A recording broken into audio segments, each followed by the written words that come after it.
Hey, Aaron. Hello, David. How's it going? Oh, my one device is beeping at me, so that's not how I wanted to start this thing. I'm trying to go to Facebook because it's easier to see if people. It says 0 people are online, but it told me that yesterday, and someone was actually chatting with me. So. Oh man. So anyway, I like to go because to the video, so I can see who might be watching. So that's not how I want. There we go. There we go. Now, hopefully, yep. I think I'm good now. Perfect.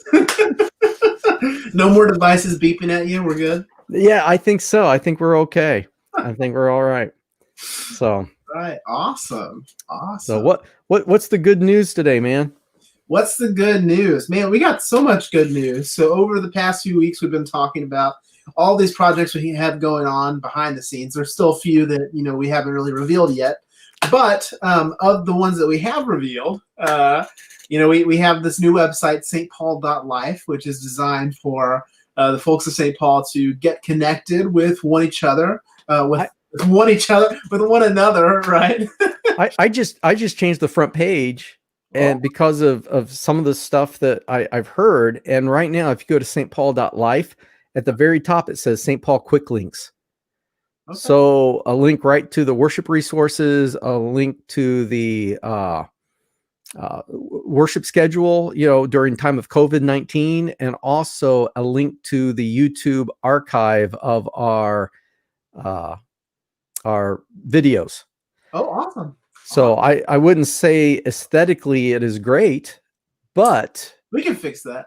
We can fix that. I wanted to get the information out there so those that are trying to find, especially like the worship resources, you don't have to click. You just go to one place and it's the very top. Yeah. Well, not the very top, but underneath the heading. So right. So yeah.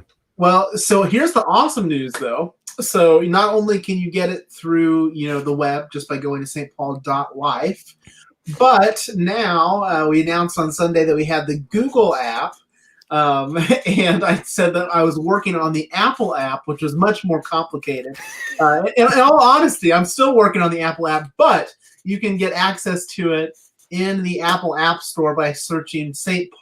Paul Life, and it'll be a little white box with like some leaves growing is sort of what it looks like. It should be the first 1 or 2 that pops up. Also in the Google Play Store, same deal. But you go on there, it's pretty much has everything that you would have on the site, but a lot easier to get to than having to go in and type it every single time. So It's all just one push away, and you can get access to all of the stuff David was talking about and more. So. And it actually has a link straight to our live stream. And it's different. It's not the Facebook live stream. It's a different live stream. And right now we don't have anyone that's like watching the comments or anything to like talk with folks, because there is a whole comment chat feature during the live worship. In fact, I think it's actually on right now. I didn't think about checking that. Maybe. Probably is. Yeah. So yeah, if you and again, these are just easier ways to get to the same stuff that we're providing. So I'm going to cool because it pops up with like a Bible and stuff there while you're watching it too, so you can look at the Bible as through while you're watching the stream. So although apparently we are not live streaming on live.stpaul.life. Wow. Because I forgot to tell it that we're live streaming at 3:00. So yeah, that is a-okay as long as it's there on Sunday morning. Yeah, Sunday. Yeah, Sundays are there. So it's the other stuff that sometimes doesn't get put in. You don't need a Bible when you're watching this. No, I'm just kidding. Yeah. Well, so what else? That's as far as announcements go, that's all we've got. So. Okay, and we were also talking about what we wanted to do with this show. When we started the DNA show, I thought, oh, this will be something fun to do for a few weeks, while everyone's kind of stuck at home because of COVID-19. Yeah. And then COVID-19 just decided, hey, you know what? I kind of like it around here. It kind of, put on, when COVID-19 put on its slippers and put on a smoking jacket, I knew we were in trouble. Yeah. And through our fridge. yeah. It's like the AT&T commercial, where the AT&T is taking a bath. Yeah. Or going, through. That's what COVID's been doing. So, so this has actually went on longer than what I thought it would. And so Aaron and I have been talking about what we want to do in the show. And typically we would like show up together and talk with one another like 5 minutes beforehand and say, all right, well, what do you want to talk about today? So we actually sat down and had a conversation. By conversation, I mean a message thread earlier today. And I really think, I mean, I had no idea that you wanted to do stand-up, but I think there's a place for that on this show. And I completely embrace your stand-up routine. Well, I don't know. If I stand up, I'm not sure anybody can really. Oh, that kind. Okay. I thought you. There you go. I need the drum. So anyway, we've been talking about that, and Aaron, do you actually remember? You're younger than I am. Do you remember what we came up with? Yeah, absolutely. So what we're going to be doing is we're going to use the show. One, it's a place for us to sort of have fun together and to talk with one another and to chat and do all the fun things that we've been doing. But we also wanted to give it some sort of focus, something to keep it. Something to keep it in the conversation of like discipleship, the things that we talk about on Sunday mornings and things like that. And so we sort of wanted to use this show as thanks, Mom, as a little bit of he's quite the fun guy. Yes. Oh, Anita, yes. I should say I wore this just for you. It's just a red shirt. Yeah. So. But Big Ten football is back, so we can rejoice. Maybe that's why I'm in such a good mood today. Maybe that is why. Anyway, but yeah, we wanted to for this show to be a little bit Alicia, of the things that we talk about, on the weekend, and so we wanted to connect it a little bit with our sermon series.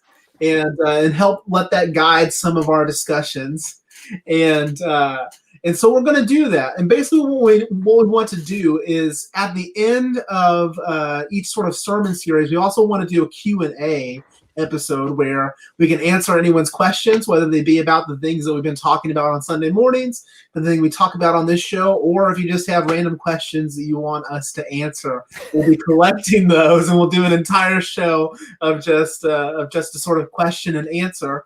And our first one will be after the Sunday in which our current series ends. So our current series is slotted to end Sunday, the 27th, September 27th. So Wednesday, September 30th will be our first Q&A episode. So if you're watching this with us live now, or if you're just watching it later, you can leave some questions in the comments. And if we don't get to them live on the show, then they'll pop up on that Q&A episode on September 30th. So yeah. So that's kind of the direction we're heading in. So the sermon series right now is called Love Works, and God's love works through God's grace. And what we're looking at for 3 weeks are the different, I guess, lenses that John Wesley used to look at God's grace. God's grace is just one thing. There's not like there's not like 3 different graces. It's all one, but you can see it through different lenses depending on what our need is. And so one is prevenient grace, the grace that goes before, and that's what we just looked at on Sunday. Yeah. And so, like you said, the series is called Love Works, and God's love works through grace. John Wesley also had this thing that he called the means of grace. There are ways in which we receive God's grace. And so thinking about that in connection with our sermon series, the question that I sort of came up with that, is probably a question that most of us have had at some point in our journey is just this question of, well, if God's work or if God's love works through grace, then why are Christians always pushed to do so much? Like, why? Like, if it's all about God's love and grace, then why do we have to do things like read our Bible? Why are we encouraged to pray so much? Why are we encouraged to go to worship, to take communion, all these sorts of things? And so, David, what would you say to that question? If it's all grace, why do we have to do anything? Why don't we just sit back and bask? Right. I think Paul actually answered that question in Philippians chapter 2.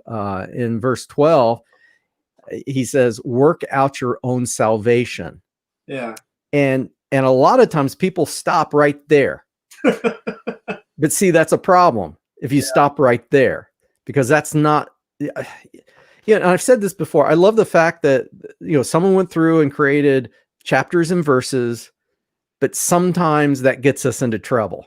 Right. Because we stop reading at the end of the verse and put when Paul would have continued to go.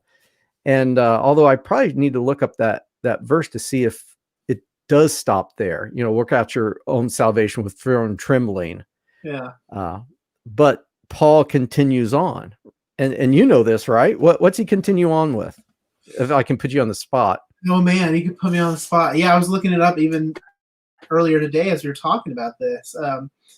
Oh man, David. Oh, I'm sorry. Where someone says, "Name 5 fast food chains." Like, I know. And I might not get this word for word, but it is work out your own salvation with fear and trembling, for it is God who is working within you, both to will, I mean the want to, and to do. And I forget the rest of it, according to his good will or something along that lines. Yeah. Yeah. So you kind of have two pieces there. Why do we work? Because God works. Yeah. Why do we work? Because God's grace works. His love works through grace. So we work. In fact, if God was not working, we could not. So just the fact that God's love is working through his grace, we are able to do these things, means of grace. I think that's, or avenues of grace, or channels of grace, which basically open up these avenues for God's grace to come in and transform us. Yeah. And I know you're a big proponent of these practices. I am. I'm a big practice person. Yeah. And for one, along those same lines of what you're saying of stopping at verses, there's this verse in Exodus where the Israelites are being led by Moses out of Egypt, and as they face the Red Sea, Moses turns around and he gives them all this huge speech. He says, basically, God's going to fight our battles. It's all going to be okay. And then most people stop right there. They're like, yeah, that's awesome. God's going to fight our battles. We don't have to do anything, right? But the very next verse, God looks at Moses and says, oh, we'll get moving. It's like, yes, God's going to fight your battles. Yeah. Also, get moving. And that's sort of how it works. In response to grace, okay. Yeah. But in response to grace, we also have faith. And faith is the sort of response to grace. It's this continual stepping out, like Peter stepping out of the boat onto the water. It's this continual trust that we build in God as we live our lives. And the ways in which we do that, the way we grow in faith is by continuously practicing. Like, does that make any sense at all, or am I just rambling? Well, I always think of, if you ever take on a new sport or a new practice, an instrument, you try to play an instrument, what happens if you don't practice? Yeah. And as you practice these things, you become better at them and stronger at them. But, in the spiritual life, we don't talk about getting better at the spiritual life. Yeah. So yeah, I'm trying to think what a better description in the spiritual life would be as we practice these things. We're growing in faith. Yeah. Okay. Yeah. Our relationship continues to grow with God, continues to grow and more and more as we trust Him with more and more. Because we can say that we have faith, but then something will happen in our lives that'll just like throw us completely off kilter. Like we'll lose a job, we'll lose a family member, something crazy will happen that like will really challenge our faith, and it'll be like, well, where's your God now? Do you really trust Him now?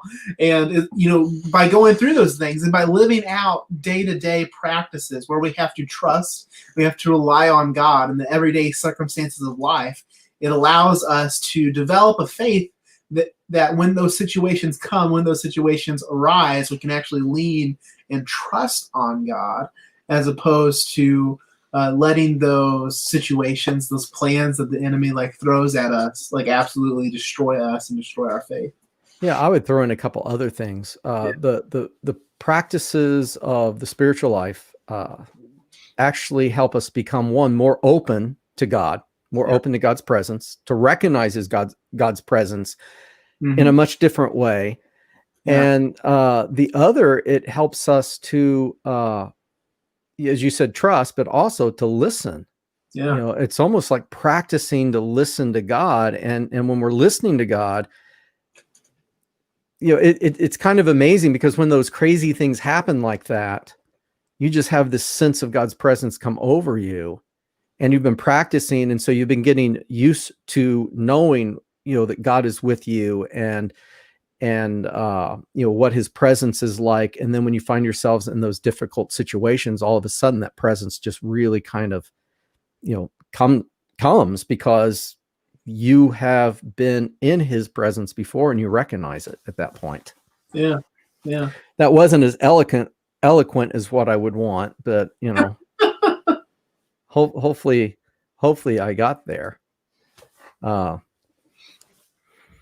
Yeah, and Anita's right. You do want to do the other things. He isn't standing over you, and I think it's important to recognize that we can practice these things in a way that is not helpful. If we make it like a list that we just check off, oh man, I'm glad that's over. Right. It's really more like spending time with a friend that you want to spend time with. Yeah. It's not a chore.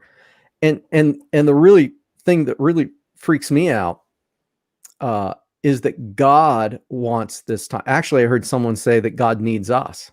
Mm-hmm. And I have a hard time saying that God needs anyone, but the person that said this is basically a spiritual master, and saying that God needs us. He wants our presence. He wants our relationship. And so when you show up, God is already showing up. Yeah. So you don't have to worry about that. Yeah. Like, because God needs us because God chose for it to be that way. Yeah. God chose to redeem, the world, to redeem humanity, to set all things right through the influence of humans, shows us the way through Jesus. And also love needs an object. Yes, absolutely. For it to really be love. And so, the outgrowth of God's love is creating His creation. Yeah. And, the reality is he wants you to know that love, and He wants you to experience that love. And He is not selfish with that love. And when we, and so I think Paul, talks about work out your own salvation with fear and trembling, for it is God. Oh, let me get, and this is King James Version. I don't know why this popped up. It says, for it is God which worketh in you both to will and to do of His good pleasure. That I like that, good pleasure. Yeah. So He doesn't always help us do it. He also helps us to want to do it. So as we spend time in His presence, that sense becomes stronger and stronger and stronger. At one point, it's like, I didn't want to do these things, but now I do, because God is working in me. And because God works in me, it means that I work out my salvation through fear and trembling. Yes. And that gets into the new birth stuff, which comes with justification or justifying grace, which I know you'll be talking about in the next week. So I won't go, too deep in there. That's the hope, at least. Yeah. that's what we're expecting, Yeah. Yeah, But I'm trying to look up a different translation here. there you go. It says, work hard to show the results of your salvation, obeying God with deep reverence and fear, for God is working in you, giving you the desire and the power to do what pleases him. Yeah, yeah, So there you go. absolutely. There you go. Yeah, but with that sentiment, of what Anita brought up, I know we have to wrap up. Yes, But we're pushing a little long. But with that sentiment of the new birth, some of you guys know that I teach some Wesleyan theology stuff on the side, and when we teach the new birth, we teach it as this is the real change that happens in your life, where the things that you used to want to do, you no longer want to do them, and you have a whole new set of desires that is implanted on you by the Spirit. It's what Wesley calls the new birth, and it happens, from the moment you're justified onward. It's what Paul gets into in Romans, where he says, like, why do I do the things that I don't want to do, and why can I not do the things that I want to do? The evidence of that is in have your desires changed, and we always ask the question because it's one of the questions that's asked in ordination of, do you feel that you've received the new birth? And sometimes people will say, well, I don't know if I received the new birth because I still do some of the things that I know that I really don't want to do. It's like, well, that's the evidence because you don't want to do those things. But yeah. Absolutely. So yeah, and I would say before the new birth, I did not want to do a show like this. So this. Anyway, it's been great chatting with you, Aaron. We've actually talked about doing this in seasons, kind of like the big leagues, and so we would have episodes and seasons, but I don't know. Anyway. Real quick before we hop off of here, I just wanted to say that, if you're interested in any of the practice stuff, I know that David has done a series of really good courses on our St. Paul Life website. Yeah. stpaul.life. If you sign up for an account, you can take any of the free courses. He's got stuff on reading the Bible, on prayer. We're going to be adding more stuff monthly as we go. He's working on stuff. I'm working on stuff. And here's the thing about those courses. Some of them I did a while back. And so you'll see me in different stages of beardness and different sizes. Yeah. I'm like elastic, so anyway. Yeah. So and then on top of that, once again, if you're watching this later on or if you're watching it right now, try and leave some questions so we can build those up for our Q&A episode on Wednesday, September 30th. Yeah. I might just keep this thing as like a testimonial, for the show. There we go. All right. Well, it was 5 stars from my mom. Yeah, there you go. Well, it was great chatting with you, Aaron. It was great having people watch along and leave some comments. That was great. So I hope everyone has a great Wednesday, and may you work because God is working in you. Amen.